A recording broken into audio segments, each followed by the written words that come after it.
الحمد لله رب العالمين والصلاة والسلام على خاتم النبيين اما بعد فاعوذ بالله من الشیطان الرجیم بسم اللہ الرحمن الرحیم۔ مدینے کی برکتیں یا رب المصطفیٰ، جو کوئی 14 صفحات کا رسالہ مدینے کی برکتیں پڑھ یا سن لے، اسے اپنے پیارے پیارے سب سے آخری نبی صلی اللہ علیہ وآلہ وسلم کی سنتوں کا پابند بنا اور اسے بے حساب بخش دے۔ آمین بجاہ خاتم النبیین صلی اللہ علیہ وآلہ وسلم۔ درود شریف کا پرچہ کام آ گیا۔ واقعہ: قیامت کے دن کسی مسلمان کی نیکیاں میزان یعنی ترازو میں ہلکی ہو جائیں گی تو گناہ گاروں کی شفاعت فرمانے والے پیارے آقا صلی اللہ علیہ وآلہ وسلم ایک پرچہ اپنے پاس سے نکال کر نیکیوں کے پلڑے میں رکھ دیں گے، تو اس سے نیکیوں کا پلڑا وزنی ہو جائے گا۔ وہ عرض کرے گا، میرے ماں باپ آپ پر قربان، آپ کون ہیں؟ حضور صلی اللہ علیہ وآلہ وسلم فرمائیں گے، میں تیرا نبی محمد صلی اللہ علیہ وآلہ وسلم ہوں، اور یہ تیرا وہ درود ہے جو تو نے مجھ پر بھیجا تھا۔ صلو علی الحبیب صلی اللہ علی محمد۔ عاشق اکبر کی خدمت میں بخار کی حاضری۔ بخاری شریف حدیث نمبر 3926 میں ہے۔ تمام مسلمانوں کی پیاری پیاری امی جان حضرت بی بی عائشہ صدیقہ رضی اللہ عنہا فرماتی ہیں، جب حضور صلی اللہ علیہ وآلہ وسلم ہجرت یعنی مائیگریٹ فرما کر مدینہ پاک تشریف لائے تو حضرت ابو بکر صدیق اور مؤذن رسول حضرت بلال رضی اللہ عنہما کو بخار ہو گیا۔ میں ان دونوں کے پاس آئی اور میں نے اپنے والد محترم سے عرض کی، ابو جان، آپ کیسا محسوس فرما رہے ہیں؟ آپ یہ شعر پڑھتے، کل امرئ مصبح فی اہلہ والموت ادنی من شراک نعلہ۔ ترجمہ: ہر شخص اپنے گھر والوں کے درمیان صبح کرتا ہے جبکہ موت اس کے جوتے کے تسمے سے زیادہ قریب ہوتی ہے۔ اور حضرت بلال رضی اللہ عنہ یوں کہتے۔ ترجمہ نمبر 1، کاش میں پھر کبھی ایک رات مکے کی وادی میں گزاروں اور میرے ارد گرد اذخر اور جلیل نامی گھاس ہو۔ نمبر 2، کاش پھر ایک روز مکے میں مجنہ نامی مقام کے چشمے پر جاؤں اور شامہ اور طفیل نامی پہاڑیاں دیکھنا نصیب ہوں۔ حضرت بی بی عائشہ صدیقہ رضی اللہ عنہا فرماتی ہیں، جب میں نے سرکار مدینہ صلی اللہ علیہ وآلہ وسلم سے اس بارے میں عرض کیا تو آپ نے یوں دعا فرمائی، اللہم حبب الینا المدینۃ کحبنا مکۃ او اشد وصاحھھا وبارک لنا فی ساعھا ومدھا وانقل حماھا فاجعلھا بالجحفۃ۔ یعنی اے اللہ پاک، تو مدینے کو بھی ہمارے لیے مکے کی طرح پیارا بنا دے، بلکہ اس سے بھی زیادہ، اور ہمارے لیے مدینے کو صحت افزا بنا دے۔ ہمارے لیے یہاں کے ساع اور مد یعنی ناپ تول کے پیمانوں میں بھی برکت عطا فرما، اور بخار کو یہاں سے جحفہ ایک مقام کا نام کی طرف منتقل فرما۔ مدینہ اس لیے عطار جان و دل سے ہے پیارا کہ رہتے ہیں میرے آقا میرے سرور مدینے میں۔ صلو علی الحبیب صلی اللہ علی محمد۔ یثرب کو طیبہ بنانے والے مفتی احمد یار خان رحمۃ اللہ علیہ فرماتے ہیں، حضور صلی اللہ علیہ وآلہ وسلم کی تشریف آوری سے پہلے مدینہ منورہ وباؤں اور بیماریوں کا گھر تھا۔ آپ صلی اللہ علیہ وآلہ وسلم کے قدم پاک نے وہاں سے وباؤں یعنی بیماریوں کو نکال کر وہاں کی مٹی کو بھی شفا بنا دیا۔ پیارے پیارے آقا صلی اللہ علیہ وآلہ وسلم فرماتے ہیں، ہمارے مدینے کی مٹی بیماروں کو شفا دیتی ہے۔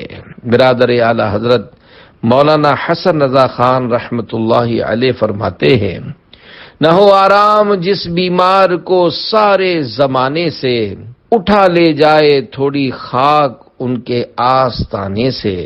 مدینہ کو اب یثرب نہیں کہہ سکتے۔ اعلی حضرت امام اہل سنت مولانا شاہ امام احمد رضا خان رحمۃ اللہ علیہ فرماتے ہیں، مدینہ طیبہ کو یثرب کہنا ناجائز و ممنوع و گناہ ہے، اور کہنے والا گناہ گار۔ رسول اللہ صلی اللہ علیہ وآلہ وسلم فرماتے ہیں، جو مدینہ کو یثرب کہے اس پر توبہ واجب ہے۔ مدینہ توبہ ہے، مدینہ توبہ ہے۔ علامہ مناوی رحمۃ اللہ علیہ فرماتے ہیں، اس حدیث سے معلوم ہوا کہ مدینہ طیبہ کا یثرب نام رکھنا حرام ہے، کہ یثرب کہنے سے استغفار کا حکم فرمایا، اور استغفار گناہ ہی سے ہوتی ہے۔ امام بخاری رحمۃ اللہ علیہ نے اپنی تاریخ میں فرمایا کہ جو مدینے کو ایک بار یثرب کہے وہ بطور کفارہ 10 بار مدینہ کہے۔ خلیفہ اعلی حضرت مولانا جمیل الرحمن رضوی رحمۃ اللہ علیہ اپنی نعتیہ کتاب قبالہ بخشش میں کتنے خوبصورت انداز میں ذکر مدینہ فرماتے ہیں، یا رب میرے دل میں ہے تمنائے مدینہ، ان آنکھوں سے دکھلا مجھے صحرائے مدینہ، کیوں طیبہ کو یثرب کہوں ممنوع ہے قطعاً، موجود ہیں جب سینکڑوں اسمائے مدینہ، یاد آتا ہے جب روضہ پر نور کا گنبد، دل سے یہ نکلتی ہے صدا ہائے مدینہ، ایسا میری نظروں میں سما جائے مدینہ، جب آنکھ اٹھاؤں تو نظر آئے مدینہ، بلوا کے مدینے میں جمیل رضوی کو، سگپ نہ بنا لو اسے مولائے مدینہ۔ صلو علی الحبیب صلی اللہ علی محمد۔ بخار نے اجازت مانگی۔ حضرت بی بی ام طارق رضی اللہ عنہا فرماتی ہیں، اللہ پاک کے پیارے نبی صلی اللہ علیہ وآلہ وسلم حضرت سعد رضی اللہ عنہ کے ہاں تشریف لائے اور گھر میں داخل ہونے کی اجازت طلب فرمائی، سلام کیا۔ حضرت سعد رضی اللہ عنہ خاموش رہے۔ دوبارہ ایسا ہوا، پھر حضرت سعد رضی اللہ عنہ خاموش رہے۔ جب تیسری بار بھی حضرت سعد رضی اللہ عنہ خاموش رہے تو نبی کریم صلی اللہ علیہ وآلہ وسلم واپس تشریف لے جانے لگے، تو حضرت سعد رضی اللہ عنہ نے مجھے بھیجا اور فرمایا، مجھے حضور صلی اللہ علیہ وآلہ وسلم کو جواب دینے سے کسی چیز نے نہیں روکا، بلکہ میں یہ چاہتا تھا کہ آپ صلی اللہ علیہ وآلہ وسلم ہم پر مزید سلام ارشاد فرمائیں، یعنی مزید سلامتی کی دعا سے نوازیں۔ یہ گھر میں داخلے کی اجازت کا سلام تھا، اس کا جواب واجب نہیں۔ پھر حضرت بی بی ام طارق رضی اللہ عنہا فرماتی ہیں، اتنے میں نے دروازے پر آواز سنی کہ کوئی اندر آنے کی اجازت مانگ رہا ہے لیکن نظر نہیں آ رہا۔ اللہ پاک کی عطا سے غیب کی خبریں دینے والے پیارے پیارے آقا صلی اللہ علیہ وآلہ وسلم نے ارشاد فرمایا، تو کون ہے؟ تو اس نے عرض کیا، میں ام ملدم ہوں، یہ بخار کی کنیت ہے۔ حضور صلی اللہ علیہ وآلہ وسلم نے ارشاد فرمایا، تمہیں کوئی خوش آمدید نہیں، تم قبا والوں کی طرف چلے جاؤ۔ اس نے عرض کی، جی ٹھیک۔ پھر وہ ان کی طرف چلا گیا۔ ایک روایت میں ہے کہ جب آپ صلی اللہ علیہ وآلہ وسلم نے اس سے پوچھا تو کون ہے، تو اس نے عرض کیا، میں بخار ہوں، گوشت کھاتا اور خون پیتا ہوں۔ یہ بخار قبا والوں پر 6 دن اور 6 راتیں رہا۔ ان حضرات نے اللہ پاک کے رحمت والے نبی صلی اللہ علیہ وآلہ وسلم کی خدمت میں بخار کے بارے میں عرض کیا، اور ان کا حال یہ تھا کہ ان کے چہرے زرد یعنی پیلے ہو چکے تھے۔ آپ صلی اللہ علیہ وآلہ وسلم نے فرمایا، اگر تم چاہو تو میں تمہارے لیے اللہ پاک سے دعا کروں کہ وہ اسے تم سے دور فرما دے، اور اگر تم چاہو تو اسے رہنے دو، یہ تمہارے بقیہ گناہ جھاڑ دے گا۔ انہوں نے عرض کیا، یا رسول اللہ صلی اللہ علیہ وآلہ وسلم، پھر اسے رہنے دیجئے۔ غلاموں کی عیادت، غم زدوں کے غم دور کرنے والے خوش اخلاق آقا صلی اللہ علیہ وآلہ وسلم قبا والوں کے عرض کرنے پر ایک ایک کر کے ان کے گھر میں داخل ہوتے اور ان کے لیے عافیت کی دعا فرماتے۔ جب آپ واپس تشریف لانے لگے تو ان میں سے ایک عورت آپ کے پیچھے آئی اور عرض کی، آپ کو اس خدائے پاک کی قسم جس نے آپ کو سچا نبی بنا کر بھیجا ہے، میں بھی انصار میں سے ہوں، آپ میرے لیے بھی ویسی ہی دعا فرمائیے جیسے انصار صحابہ کرام علیہم رضوان کے لیے فرمائی ہے۔ آپ صلی اللہ علیہ وآلہ وسلم نے ارشاد فرمایا، اگر چاہو تو میں تمہارے لیے دعا کروں کہ اللہ پاک تمہیں عافیت عطا فرمائے، اور اگر چاہو تو صبر کرو تو تمہارے لیے جنت ہے۔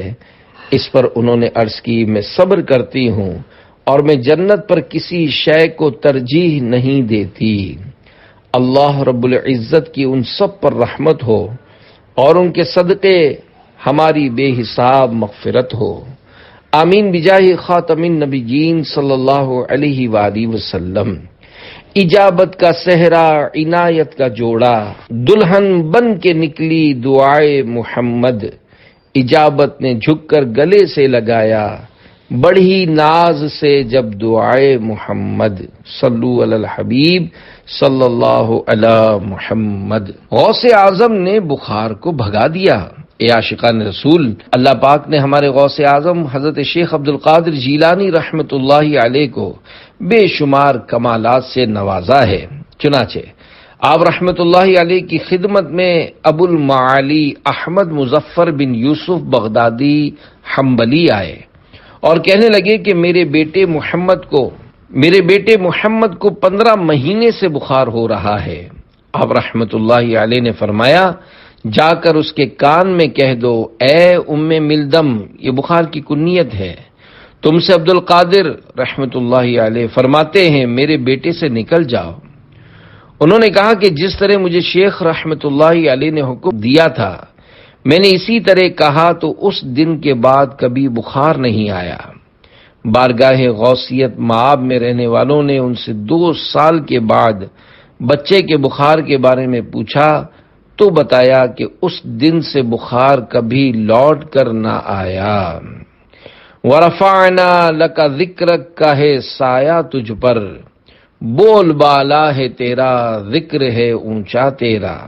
بخار اور طاعون، پیارے پیارے اسلامی بھائیوں، مصطفیٰ جان رحمت صلی اللہ علیہ وآلہ وسلم نے فرمایا، حضرت جبریل علیہ السلام میرے پاس بخار اور طاعون لے کر آئے، میں نے بخار مدینے میں روک لیا اور طاعون کو شام کی طرف بھیج دیا، لہذا طاعون میری امت کے لیے شہادت اور کافر پر عذاب ہے۔ 2 روایتوں میں مناسبت۔ پیارے پیارے اسلامی بھائیوں، مسجد قباء شریف اب مدینہ پاک میں داخل ہے، جبکہ پہلے مسجد قباء مدینہ پاک میں شامل نہ تھی۔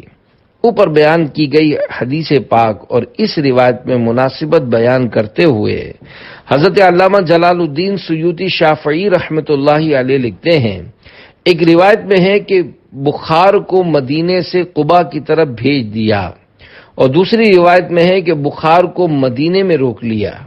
یہاں احادیث میں تطبیق یعنی مناسبت بیان کرنا ضروری ہے، کیونکہ بظاہر یہ حدیث پہلی والی حدیث کے مخالف ہے۔ آپ رحمۃ اللہ علیہ فرماتے ہیں، مجھ پر یہاں 2 باتیں ظاہر ہوئیں۔ نمبر 1، سب سے پہلے جب نبی پاک صلی اللہ علیہ وآلہ وسلم مدینہ پاک تشریف لائے اور اپنی مبارک دعا سے بخار کو جحفہ اور خم کی طرف منتقل فرما دیا، تو اس کا جواب یہ ہے کہ جب جبرائیل علیہ السلام نے ان دونوں بیماریوں کو حضور صلی اللہ علیہ وآلہ وسلم پر پیش کیا تو ضروری تھا کہ مدینہ پاک میں کوئی ایک باقی رہے، تو آپ صلی اللہ علیہ وآلہ وسلم نے بخار کو اختیار فرمایا اور طاعون کو شام کی طرف بھیج دیا، کیونکہ بخار کا نقصان طاعون کے مقابلے میں کم ہے، اسی لیے بخار مدینہ پاک حاضر ہوا۔ اور بے شک رسول پاک صلی اللہ علیہ وآلہ وسلم کے انتقال شریف سے قبل بخار نے حاضری دی تھی، اور ام المومنین حضرت بی بی عائشہ صدیقہ رضی اللہ عنہا کو واقعے افک میں بخار ہو گیا تھا، اور صحابہ کرام علیہم رضوان کی بارگاہوں میں بھی بخار نے حاضری دی، لیکن طاعون کبھی کسی وقت مدینے میں نہیں آیا۔ یہی وجہ میرے نزدیک زیادہ مضبوط ہے۔ نمبر 2، اور دوسری وجہ میرے نزدیک یہ ہے کہ اللہ پاک کے پیارے رسول صلی اللہ علیہ وآلہ وسلم نے جس بخار کو مدینہ پاک سے دور فرما دیا تھا وہ ایک خاص قسم کا بخار تھا جو بہت شدید ہلاک کر دینے والا تھا۔ اس کو جحفہ کی طرف منتقل فرما دیا، نہ کہ مکمل طور پر بخار کو دور فرما دیا تھا۔ جحفہ کہاں ہے؟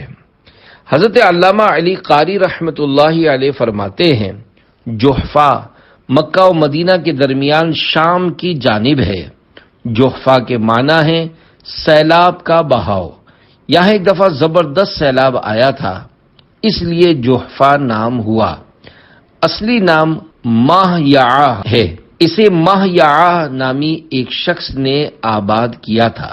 کالے رنگ والی عورت، صحابی ابن صحابی، جنتی ابن جنتی، حضرت عبداللہ بن عمر رضی اللہ عنہما فرماتے ہیں نبی کریم صلی اللہ علیہ وآلہ وسلم نے مدینہ پاک کے بارے میں خواب دیکھا اور فرمایا میں نے ایک کالی بکھرے بالوں والی عورت دیکھی کہ مدینے سے نکلی حتیٰ کہ ماہیعہ میں اتر گئی۔ میں نے اس کی تعبیر یہ کی کہ مدینہ منورہ کی وبا ماہیعہ کی طرف منتقل ہو گئی۔ ماہیعہ جحفہ کا نام ہے۔ ایک روایت میں ہے کہ ایک شخص مکے سے مدینے آیا تو حضور صلی اللہ علیہ وآلہ وسلم نے اس سے ارشاد فرمایا کیا تم نے راستے میں کسی کو دیکھا ہے؟ انہوں نے عرض کیا ایک کالے رنگ کی عورت کو۔ ارشاد فرمایا وہ بخار تھا اور آج کے بعد کبھی لوٹ کر مدینے میں نہیں آئے گا۔ با برکت بخار۔ امام سمہودی رحمت اللہ علیہ فرماتے ہیں ابھی جو بخار مدینہ پاک میں موجود ہے یہ بیماری والا بخار نہیں ہے بلکہ یہ ہمارے رب کی رحمت ہے اور ہمارے نبی صلی اللہ علیہ وآلہ وسلم کی دعا کی وجہ سے گناہوں کو مٹانے والا ہے۔ اے عاشقان رسول، رحمت دو عالم صلی اللہ علیہ وآلہ وسلم جب مدینہ پاک تشریف لائے تو ہماری پیاری پیاری امی جان حضرت بی بی عائشہ صدیقہ رضی اللہ عنہا اور کئی صحابہ کرام علیہم رضوان کو بخار ہو گیا۔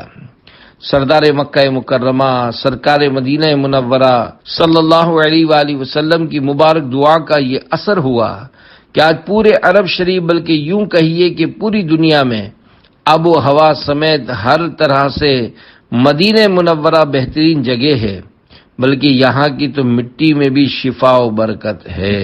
خاک مدینہ کی برکتیں جذب القلوب میں ہے۔ اللہ پاک نے مدینہ پاک کی مٹی اور پھلوں میں شفا رکھی ہے اور کئی احادیث مبارکہ میں آیا ہے خاک مدینہ میں ہر مرض سے شفا ہے، اور بعض احادیث مبارکہ میں من الجذام والبرص یعنی کوڑ اور پھل بہری یعنی برس سے شفا کا ذکر ہے، اور بعض اخبار میں مدینے کے ایک خاص مقام سعیب یعنی عوام اس جگہ کو خاک شفا بولتے ہیں کا تذکرہ ہے۔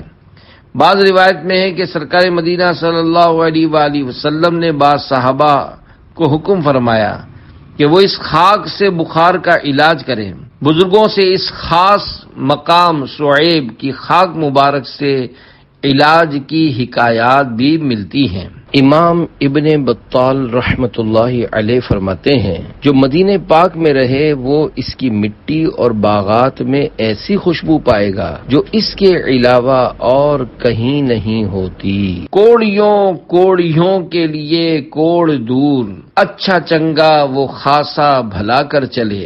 سال بھر کا بخار ایک دن میں جاتا رہا۔ حضرت شیخ مجد الدین فیروز آبادی رحمت اللہ علیہ فرماتے ہیں میرا غلام سال بھر سے بخار میں مبتلا تھا۔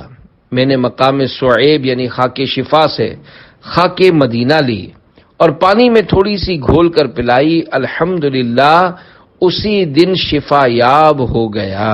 افسوس وہ مبارک جگہ اب چھپا دی گئی ہے۔ بسا اوقات عشاق کھود کر خاک شفا حاصل کر لیتے ہیں مگر انتظامیہ ڈامر وغیرہ ڈال کر پھر سے بند کر دیتی ہے۔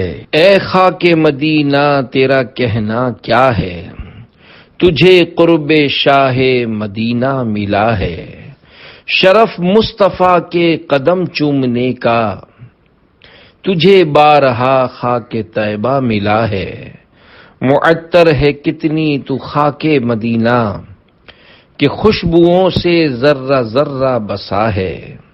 لگاؤ تم آنکھوں میں خاک مدینہ، کوئی اس سے بہتر بھی سرما بھلا ہے۔ مریضوں اٹھا کر کے خاک مدینہ، کو لے جاؤ اس میں یقیناً شفا ہے۔ مدینے کی مٹی ذرا سی اٹھا کر، پیو گھول کر ہر مرض کی دوا ہے۔ عقیدت سے خاک مدینہ بدن پر، ملو تم ہر ایک درد کی یہ دوا ہے۔ ہمیں موت خاک مدینہ پر آئے، الہی یہ تجھ سے ہماری دعا ہے۔ میری نعش پر آپ خاک مدینہ، چھڑکنا میرے ساتھیوں التجا ہے۔ پسے مرگ مولا تو مٹی ہماری، ملا خاک طیبہ میں یہ التجا ہے۔ بدن پر ہے عطار کے خاک طیبہ، پرے ہٹ جہنم تیرا کام کیا ہے۔ صلو علی الحبیب صلی اللہ علی محمد۔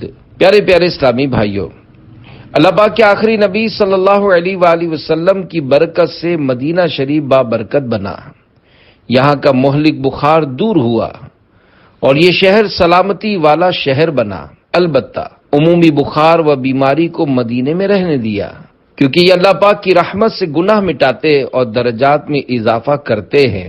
یہی وجہ ہے کہ بعض صحابہ کرام نے بخار کے فضائل سن کر تمنا کی کہ انہیں بھی یہ فضیلت حاصل ہو۔ بخار مانگ لیا۔ حضرت ابی بن کعب رضی اللہ عنہ فرماتے ہیں، میں نے بارگاہ رسالت میں عرض کی کہ بخار کا اجر و ثواب کیا ہے؟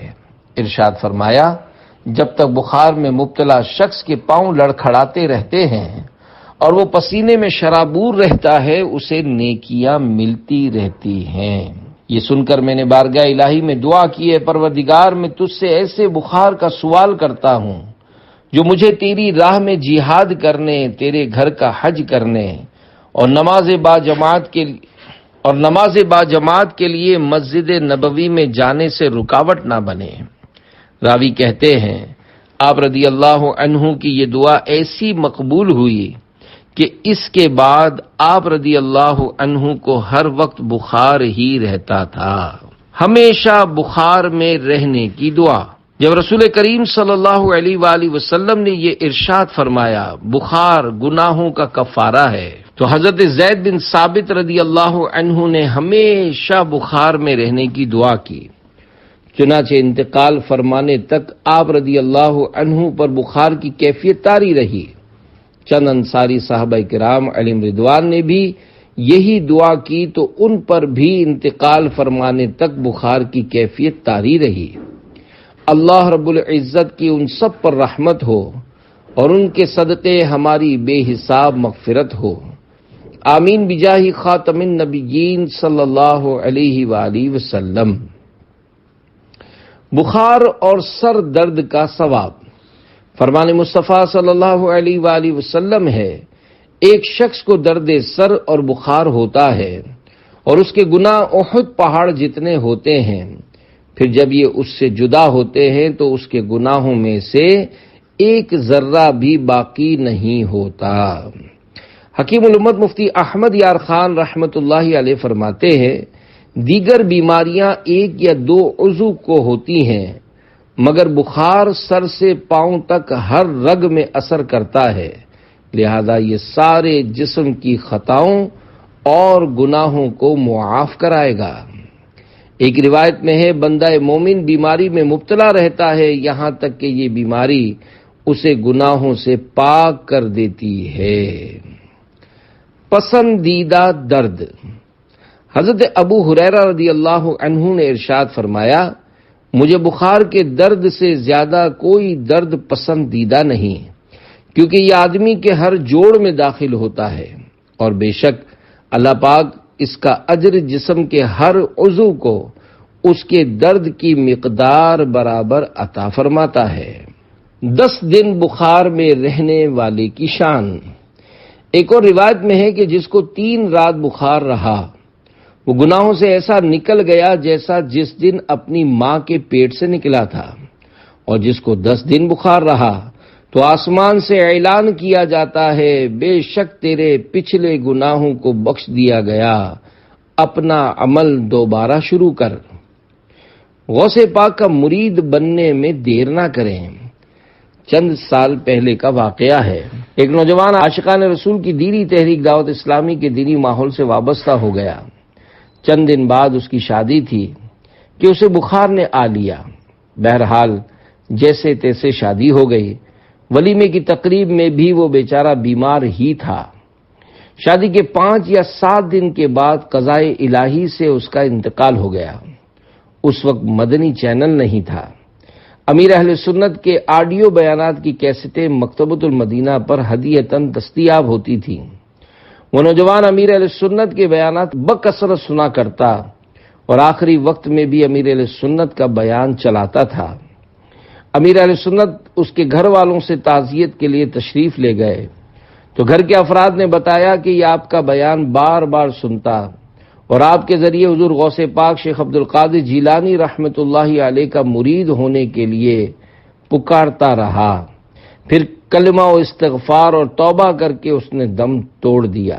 اللہ کریم مرحوم کی بے حساب مغفرت فرمائے۔ اے عاشقان رسول، حضور غوث پاک رحمۃ اللہ علیہ کا مرید بننے میں نقصان کا کوئی پہلو نہیں، فائدہ ہی فائدہ ہے کہ اللہ والوں کی نسبت دنیا اور آخرت میں فائدہ پہنچاتی ہے۔ حضور غوث پاک رحمۃ اللہ علیہ کے سلسلے میں شامل ہونے کی برکات کا مطالعہ کرنے کے لیے امیر اہل سنت کا رسالہ منع کی لاش پڑھیے۔ البتہ آپ کی ترغیب و تحریض کے لیے غوث پاک کے ایک مرید کی ایسی مدنی بہار پیش کی جاتی ہے کہ پڑھ کر آپ جھوم اٹھیں گے انشاءاللہ الکریم۔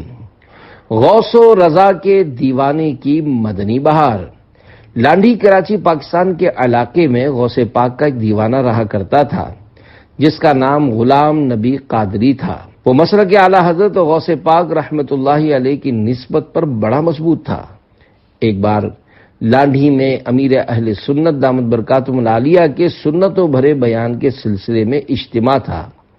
غلام نبی قادری بخار کی حالت میں گاڑیوں میں جا جا کر نیکی کی دعوت کی دھومیں مچا رہا تھا۔ جب بیان کا وقت آیا تو وہ چادر اوڑھ کر بیان میں بیٹھ گیا۔ 2 دن بعد امیر اہل سنت کو اطلاع ملی کہ اس دیوانے کا انتقال ہو گیا ہے۔ آپ آدھی رات کو اس کے گھر تشریف لے گئے۔ امیر اہل سنت فرماتے ہیں، میں نے کئی میتیں دیکھی ہیں مگر اس قدر بارونق اور روشن چہرہ کبھی نہیں دیکھا۔ پھول کی طرح کھلا ہوا نورانی چہرہ جیسے ابھی ابھی سویا ہے۔ کئی عاشقان رسول کا بیان ہے کہ لگتا ہی نہیں کہ یہ کوئی میت ہے بلکہ ایسے آرام سے لیٹا ہوا ہے جیسے سو رہا ہو۔ اس کی میت کے ارد گرد اسلامی بھائی نعتیں پڑھ رہے تھے۔ امیر اہل سنت فرماتے ہیں، ایسا لگتا ہے وہ بازی جیت گیا ہے۔ اللہ رب العزت کی اس پر رحمت ہو اور اس کے صدقے ہماری بے حساب مغفرت ہو۔